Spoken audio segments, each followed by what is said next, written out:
बिस्मिल्लाहिर्रहमानिर्रहीम, अस्सलाम वालेकुम। मैं हूं डॉक्टर इदरीस और आज एक नई वीडियो के साथ हाज़िर हैं। और ये वीडियो बहुत डिमांडिंग थी। बहुत सारे लोगों ने मैसेजेस में और इनबॉक्स में कमेंट्स में ये पूछा कि ये थोड़ा सा बवासीर के बारे में गाइड करें। मैंने कहा चलें ठीक है, इस बारे में गाइड करते हैं।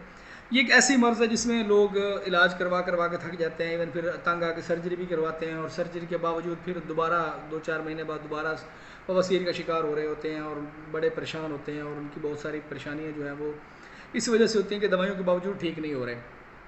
दो लोगों ने ये पूछा कि इसमें क्या हो सकता है कि जिससे परमानेंटली हमारी इस बीमारी से जान ही छूट जाए और हम इजी होकर रह सकें। तो आज इस वीडियो में मैं डिटेल से बताऊंगा कि बवासीर होती क्या है और ये कैसे होती है और इसके क्या क्या नुकसान हैं, और फिर इससे हम हर्बल तरीके से और नेचुरल तरीके से हम कैसे ठीक हो सकते हैं और जान कैसे छुड़वा सकते हैं इसे।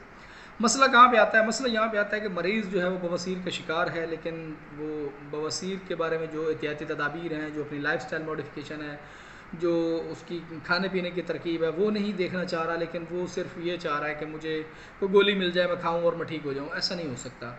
बहुत सारी चीज़ें हमारे जो है लाइफस्टाइल मॉडिफिकेशन के साथ जो है वो लिंक कर रही होती हैं कि आप फॉर एग्जांपल एक जगह पे आग लगी हुई है और मैं बार बार उसके ऊपर पानी भी डाल रहा हूँ और दूसरी साइड से पेट्रोल भी डालता जा रहा हूँ, तो आग तो नहीं बुझेगी ना, क्योंकि उसको फ्यूल मिलता जा रहा है, वो बार बार जल रही है आग।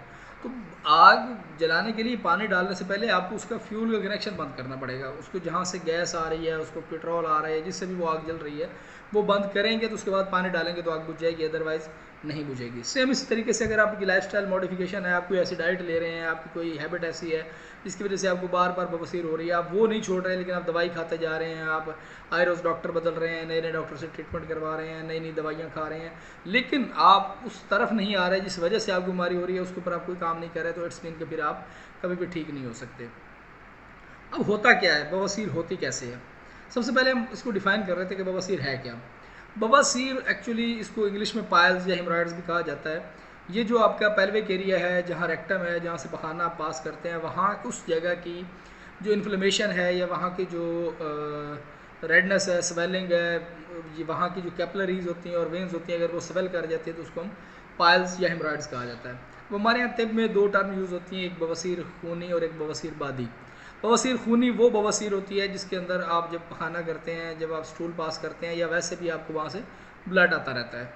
और जो बवासीर बादी होती है उसमें सिर्फ जलन होती है, पेन होती है, इरिटेशन होती है, डिस्कम्फर्ट होता है, लेकिन ब्लड नहीं आता, तो उसको हम बवासीर बादी कहते हैं। उसमें बवासीर बादी में जो है वो मोके टाइप के मस्से जो होते हैं वो आउटसाइड द रेक्टम आ जाते हैं या अंदर ही फूल जाते हैं वो मस्से, और वो आपको तंग करते हैं एट द टाइम ऑफ पखाने के टाइम पे, स्टूल के टाइम पे, या वैसे भी आप किसी भी टाइम पे आपको जब थोड़ी बहुत बर्निंग शुरू होती है तो आपको पेन होना शुरू हो जाता है। तो ये दो तरह की बवासीर होती है। अब बवासीर होने की काजेज़ क्या क्या हैं? सबसे पहली बात तो ये है कि बवासीर होने की काज ये है कि कॉन्स्टिपेशन, कब्ज़। जब तक हम कब्ज़ को रूल आउट नहीं करेंगे, कब्ज़ ठीक नहीं करेंगे, ये बवासीर कभी भी ख़त्म नहीं हो सकती। आप जितना मर्ज़ी इलाज करवा लें, जितने मर्ज़ी टीके लगवाएं, आप सर्जरियाँ करवाएं, जो मर्ज़ी करवाएं, लेकिन अगर कब्ज़ का परमानेंट सोल्यूशन नहीं निकाल सकते तो आपकी बवासीर कभी भी नहीं ठीक हो सकती। अब दूसरी चीज़ जो है कि अगर आपको लगातार डायरिया रहता है, आपको मोशन लगे रहते हैं, तो उसकी वजह से भी बवासीर हो सकती है। क्योंकि जब डायरिया होता है तो उस वक्त आपका जो स्टूल का कंटेंट होता है वो ज़रा एसिडिक होता है, और जैसे जैसे एसिड पखाने वाली जगह से गुजरता जाता है तो वहाँ डैमेज करता है, वहाँ पे कैपिलरीज और वेसल्स जो होती हैं वो डिस्टर्ब होती हैं, उनकी इंटरनल लाइनिंग डिस्टर्ब होती है, और वो वहाँ पे स्वेलिंग और रेडनेस और पेन होना शुरू हो जाती है, तो इस वजह से भी होता है। इसके बाद अगली चीज़ जो है, अगर आप कुर्सी पे ज़्यादा देर बैठे रहते हैं, आप 6-6 घंटे 8-8 घंटे, फॉर एग्जांपल जैसे टीचर्स हैं, ऑफिसर्स हैं, ड्राइवर्स हैं, ये इस तरह के जो भी लोग हैं, क्लर्क टाइप हैं, या जो भी इस तरह के लोग हैं जो ज़्यादा देर बैठे रहते हैं, स्टूडेंट्स भी बैठे रहते हैं, तो उनमें ये कॉन्स्टिपेशन की बीमारी जो है वो ज़्यादा कॉमन हो जाती है।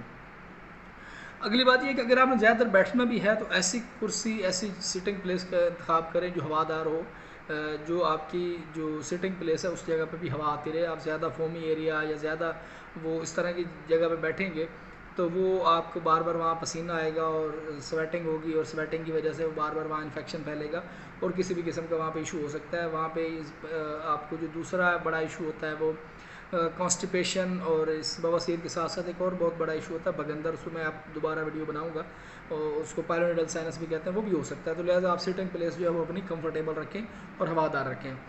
अगली चीज़ जो है वो ये है कि आप अपने कपड़े जो हैं वो हवादार पहने। हर वक्त आप पैंट में रहेंगे या हर वक्त आप टाइट कपड़ों में रहेंगे तो भी आपके लिए नुकसानदेह हो सकता है और ये बवासीर को हवा दे सकता है या बवासीर को ज़्यादा प्रमोट कर सकता है। अगली चीज़ जो है आपकी डाइट, सबसे अहम पॉइंट ये डाइट का है। वो ये है कि अगर आप चाहते हैं कि आपका पखाना नरम रहे और आपको कभी बवासीर ना हो तो अपनी ग़िज़ा को नरम करने का सोचें।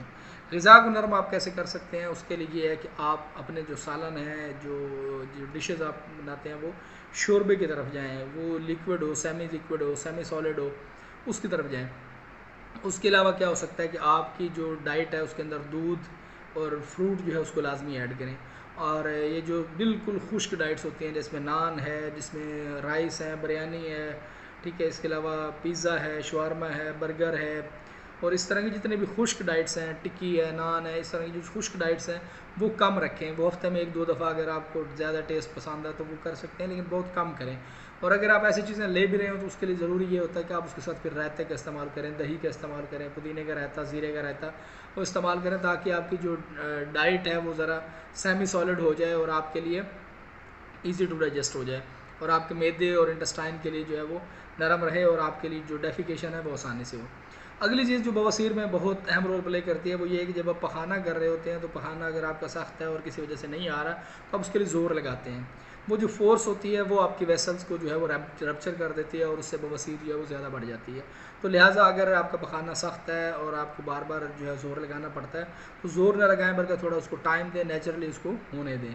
और दूसरी बात यह है कि आप अपनी जो डाइट है उसके अंदर आयल्स की कंसंट्रेशन बढ़ा दें।